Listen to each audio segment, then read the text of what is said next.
Bukod sa malalaking sindikato, pupuntirihin na rin daw ng Administrasyong Marcos ang mga maliliit na sangkot sa iligal na droga. Pero titiyakin daw na walang maaabuso sa paghabol sa mga small-time drug pusher. May report si June Veneracion. I want to be respected but maybe fear is better. Yan ang sagot ni Pangulong Bongbong Marcos nang tanungin sa ginagawang mga hakbang ng kanyang administrasyon laban sa droga. Aminado ang Pangulo sa paghabol at paglansag ng malalaking sindikato ng droga.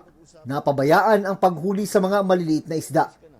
Ngayon, hindi na namin binigyan ng atensyon yung nasa baba. Oo. Yung nasa baba.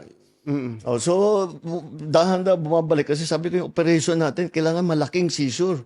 Kailangan malaki. At saka nakakahuli tayo ng mga drug lord talaga. Gusto daw itong baguhin ng Pangulo. Kaya naglabas siya ng kautusan na tutukan din ang problema ng street-level drug pushing.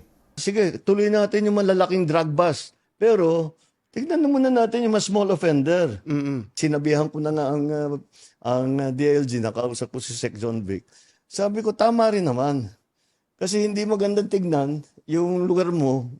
Maraming nagbebentaha, maraming mga high na ano-ano ginagawa.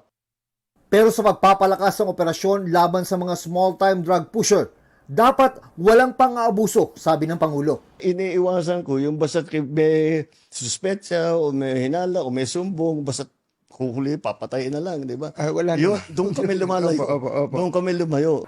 Matatandaang sa opisyal na tala, umabot sa mahigit 6,000 ang bilang ng napatay sa giyera kontra droga ng Administrasyong Duterte. Pero sa tala ng mga human rights groups, posibleng umabot yan sa tinatayang 30,000, bagay na naging mitya ng pagkakaaresto at pagkakadetine ngayon ni dating Pangulong Rodrigo Duterte sa The Hague. Yung sabihin mo ng infliction of harm is not a priority.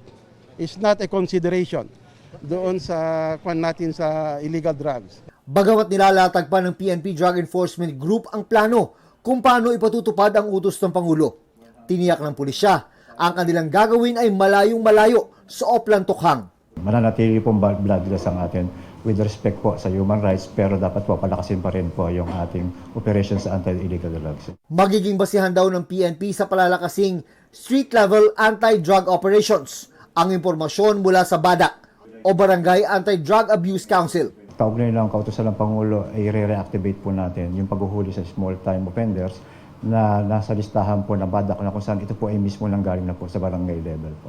June Veneracion, nagbabalita para sa GMA Integrated News. Huwag magpahuli sa mga balitang dapat niyong malaman. Mag-subscribe na sa GMA Integrated News sa YouTube.